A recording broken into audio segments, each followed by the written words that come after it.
Schoolyard bullies have entered the elusive world of the internet. Here in Australia, cyberbullying is on the rise, with 1 in 4 students reporting online harassment. Victims' reactions range from depression to anxiety and in some cases suicide. But with the explosion of social media, authorities are struggling to contain this rising cybercrime. I'm Fauzia Ibrahim. On this edition of 101 East, we explore the dark side of the internet and ask if it's possible to stop cyberbullying.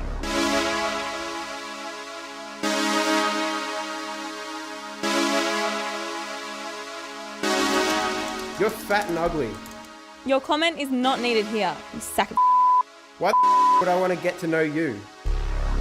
Sticks and stones may break my bones, but words will never hurt me. So the popular playground chant goes.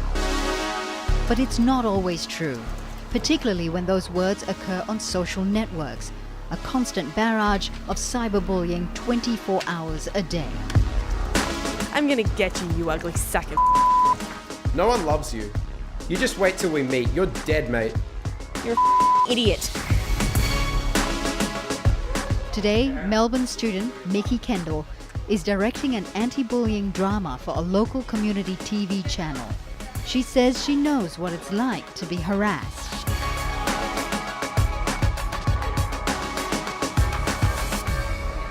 Definitely one of the key things is what you look like. If you're bigger than most girls, or you're not as muscly as the sporty boys, or you dress different, you listen to different music, you look different, they're the key things that people target you for. I guess to most of the kids at school I was just different. I listened to different music, I dressed differently. They just thought I was weird. Back then I was very secluded and I preferred to be alone. I didn't have many friends. It was a really dark feeling. Could you confide in anyone?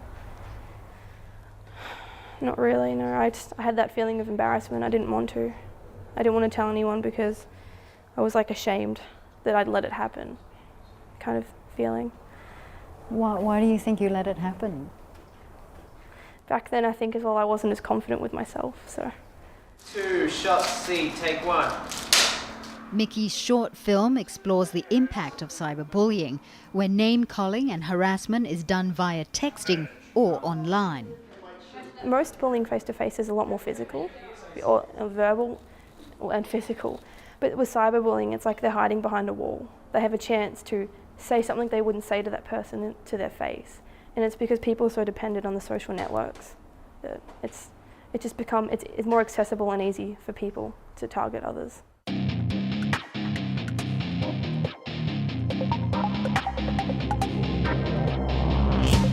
Facebook, Tumblr, MySpace, YouTube.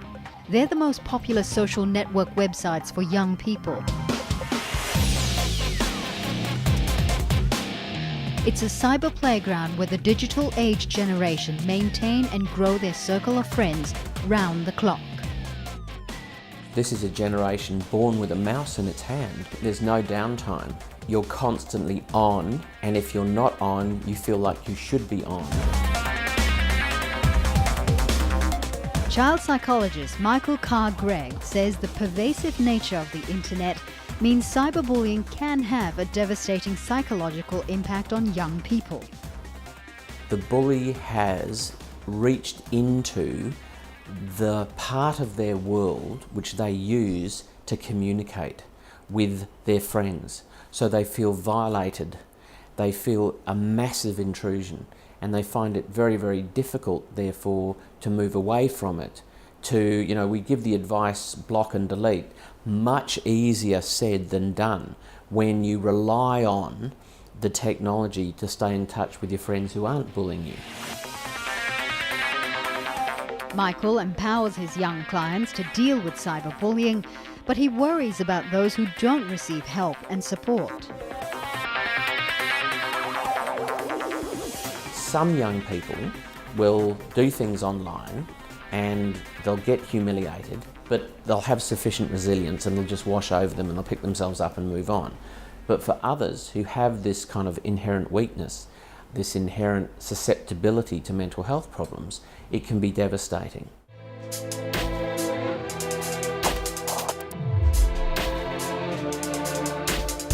She was like really bubbly, confident. if you met her, you wouldn't forget. She's loud, very loud. Very welcoming. 17-year-old Melbourne schoolgirl Catherine Bernard took her life in February this year. Her best friends Hannah and Nock were the closest confidants to the troubled teenager.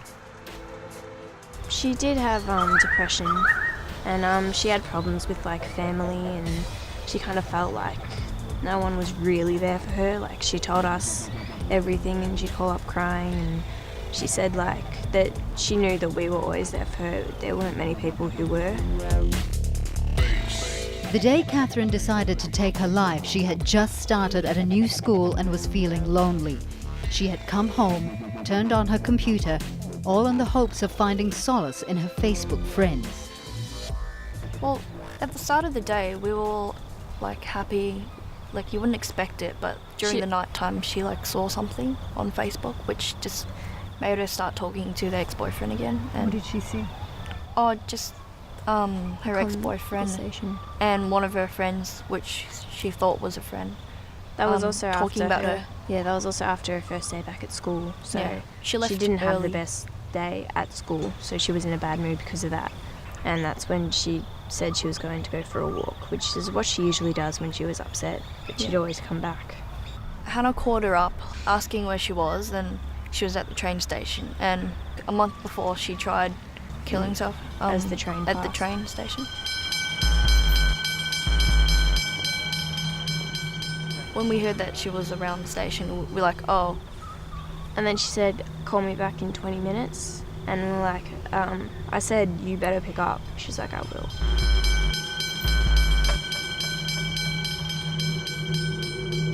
Got a text from her saying, I love you both so much. I'm so sorry. And knock. And that's when she called, and Hannah put her on loudspeaker, and then she was just saying, oh, the train's gonna come. I'm so sorry, I love you. Tell my mum I love her. And then yeah, we heard the train siren like really loudly.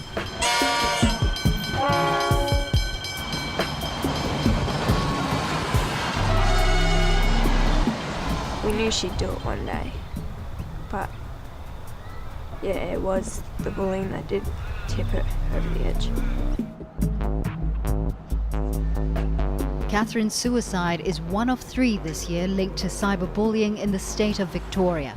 Her death comes after a poll ranked Australia as having the most cases of cyberbullying on social networks in the world.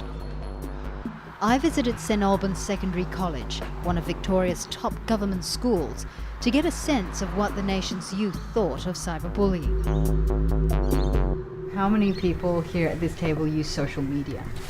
All of us. All of us, What is basically. social? Okay, what do you use it for? Socialising. Yeah. Yeah, you keep up with friends outside of school about what they're doing, and if they're doing anything over the weekend, you know, you organise stuff with friends. Have you witnessed cyberbullying? Yeah. Has everyone here witnessed it? Yeah. on Facebook especially. Because it's open to anyone, all of your friends. It's And open. a lot of the time people are just jumping in. It's got nothing to do with them, but they just jump in, put their 2 cents in when it's got nothing to do with them. Why do you think people jump in and get involved in the cyberbullying? I guess because everyone has an opinion, and in real life, if someone's having a conversation with someone and it is about bullying, it's generally 1-to-1. But on Facebook, it's open up to a lot more people. So if people have an opinion, it's easier for them to give that opinion to those people because it's easily just typing a few words and pressing comment, and that's it. And they know, everyone knows now. So yeah. Would you ever talk to your parents or teachers about cyberbullying if you are being bullied online? My parents wouldn't understand really. They're not my age. They don't know what's going on. You know, our mind's really different. We're different. You know, yeah. So I probably wouldn't tell them at all. They don't have Facebook. They can't. They don't even know what like a computer is. You know, well they do, but yeah. You know, a lot of the people who are making policies against cyberbullying, who are trying to protect you, are people who are not involved in the actual medium itself. Do you think they have an understanding of what's happening? Not as clear. Not as clear, I've but only heard one side of the story. I think when they see the statistic of when people are suiciding, then when they find out that it is cyberbullying, I think at the start they'll try to fix the problem themselves, but eventually I think they're starting to realise that you should be asking the people who are being affected by cyberbullying to fix the problem from inside out. Yeah. Yeah, but until it happens to you, you won't fully understand. You have to be experiencing the bullying to fully understand what.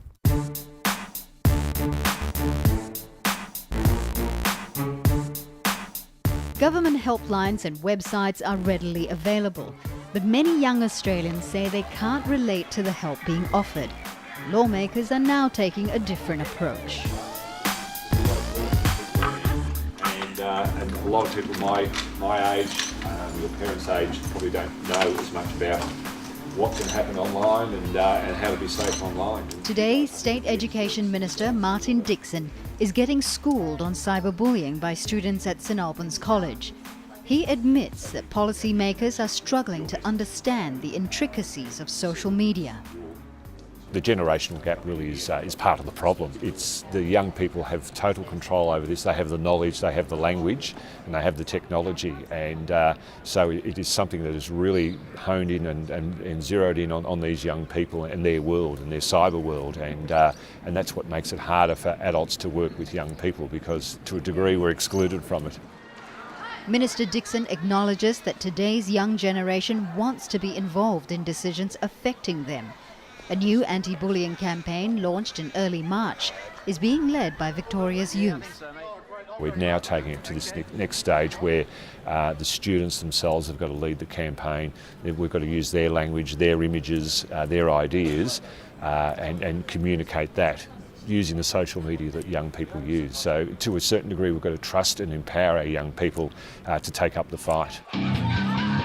But teachers and lawmakers can only do so much to protect children online. Child experts say today's parents are too busy and prefer to leave parenting duties to schools. Michael Carr-Gregg says parents need to do more to get their children to confide in them. The children assume that their parents will take away their mobile phone, will take away their access online. I'm arguing to parents that we need to have this conversation very early on in the piece that says, look, if you're bullied or if you come across something which is upsetting and you tell me, I will not punish you, we'll work on it together. So that's great parenting. But unfortunately, it's not a conversation that's being had very often. Victoria's authorities recognise the severity of online harassment. Last May, legislation known as Brodie's Law was amended to include elements of cyberbullying as an offence. Cyberbullying or bullying or stalking, as we know it, comes in many forms, and threatening is only just one part of it. It becomes a crime if those threats are intended to cause some physical or mental harm, and that it's an ongoing action, not just, as you say, the one-off line. Under the amended legislation, anyone charged with cyberbullying could serve up to 10 years in prison. It shouldn't be said in the real world. If it's going to embarrass you... Susan McLean was in Victoria's police force for 27 years and was the first officer to deal with cyber safety. Today, she's one of Australia's leading experts on protecting children online. While she welcomes the new legislation, she also says police are still not taking enough action against cyberbullies. How many convictions have there been under Brodie's Law? None. Why do you think that's so? I think that 99% of mainstream police do not even know that that law is applicable to cyberbullying among students. And if you think that's been in legislation since last May, you cannot tell me that since last May there has not been anyone that goes to a police station anywhere in Victoria and tries to report cyberbullying. Police cannot pick and choose what they investigate. Yes, it might make them extra busy, and they now have to deal with crimes that didn't exist 10 years ago, 20 years ago. But that doesn't make it acceptable to say, no, not interested.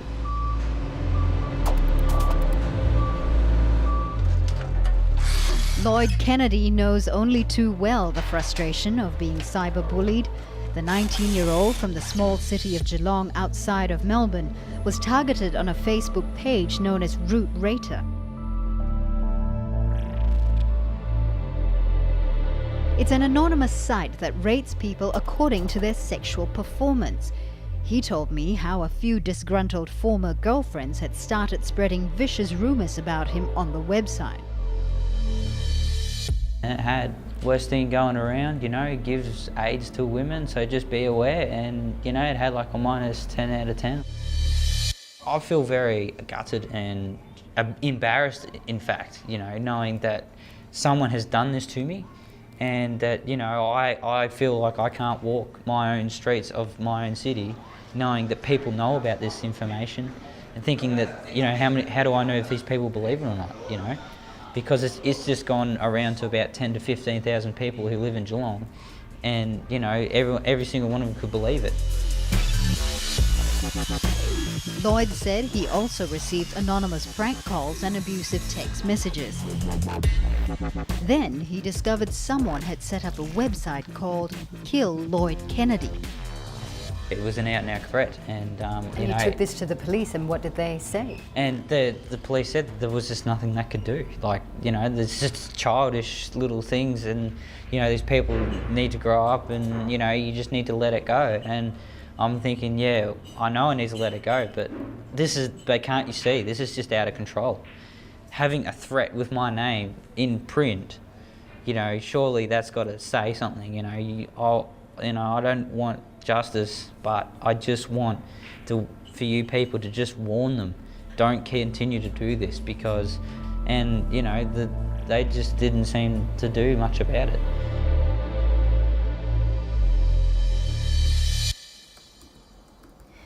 Now, the authorities say that they're doing everything they can to combat cyberbullying, but they are running up against some problems.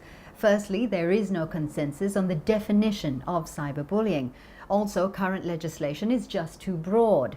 And if you think about it, a threat really is subjective. All that makes it very difficult to prosecute someone, much less convict them of this cybercrime.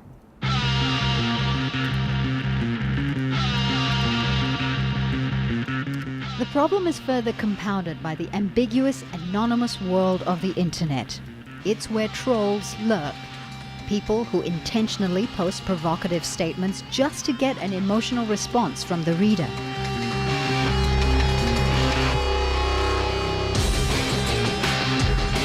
Internet trolls have been known to bring down websites, deface memorial pages with pornography, make racist comments in chat rooms, or set up websites poking fun at various people.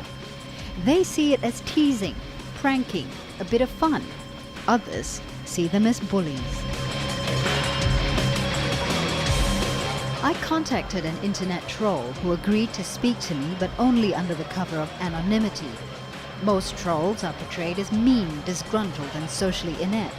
But Nebs came across as an intelligent, well-balanced, athletic 19-year-old with a wide circle of friends. We spoke about a Facebook page he helps run called FaceBeef, which singles out other Facebook users for ridicule. FaceBeef really started with just 4 close mates who really just were sick of people being annoying on Facebook, and they kind of wanted to have a platform to voice their opinion on other people doing that and what they think of other people. And it started getting fans and started growing bigger, and it led onto just the general idea of trolling or causing a negative reaction. Why do you think it's so popular? Well, why are comedy shows so popular? I would argue that the vast majority of comedy is offensive to some group or some person or something somewhere. If we had all humour that was all politically correct and all nice to every single group, we'd be left with chicken crossing the road jokes.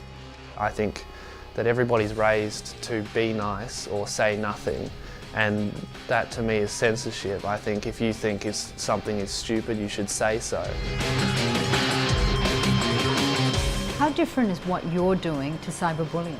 I don't class myself as a cyberbully, but I've left countless messages on other people I don't know, just troll messages, and you don't get a response. And if you don't get a response, I'll very, very likely drop it and just move on to the next person who would provide a reaction. I have a laugh myself, and so do a few other people who see it, and the feeling that you've made somebody else halfway across the world be frustrated at words on a computer screen. What about, though, other people who may not be able to take your pranks or your jokes? They may take it to heart. Would you feel responsible if somebody tried to harm themselves because of certain comments that were made on your website? Really, if they are so affected by strangers' opinions on the internet about them, there's clearly some kind of underlying problem before us that affects them, or there's something wrong with their opinion of life if they rely so heavily on the opinions of strangers on the internet. The best way to stop cyberbullying is to either turn it off, don't read it, or do read it and don't respond.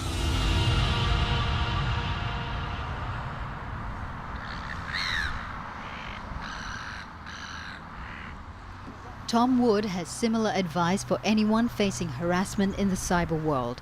When he was 14, he spent a lot of time in chat rooms talking to strangers about technology. Then it all went wrong after he got into an angry confrontation with someone online. It really started a process of retaliation from both sides and continued attacks and threats, and I was young, and some sounded quite serious and really explicit language. Didn't know really what to do, and I told friends, but it was just me involved, really. So it was pretty agitating or frustrating, and eventually I just happened to kind of not respond again and just say, well, we'll just leave it be, and after that it finally kind of stopped. Today, Tom dispenses advice on his blog about how to protect one's privacy online and how to deal with cyberbullies. Don't respond. Block and delete them from the website or service. If you can take it further, record the evidence, save it somehow, so if you have a record. Then report abuse if you can, which is really important because the service provider should be able to remove it and possibly take action against the offender, hence deterring others from doing it. And finally, tell people in the real world that you trust, or friends, and who can support you and help you work through those processes.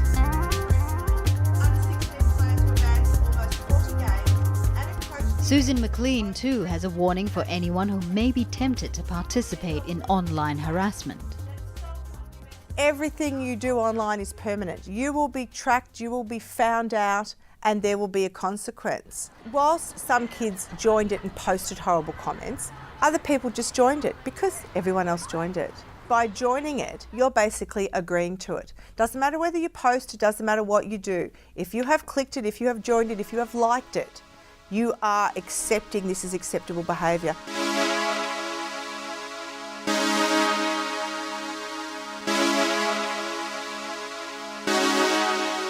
Some say bullying is part of human nature.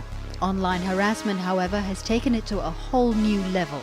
The internet provides bullies with anonymity and a larger playground to target victims.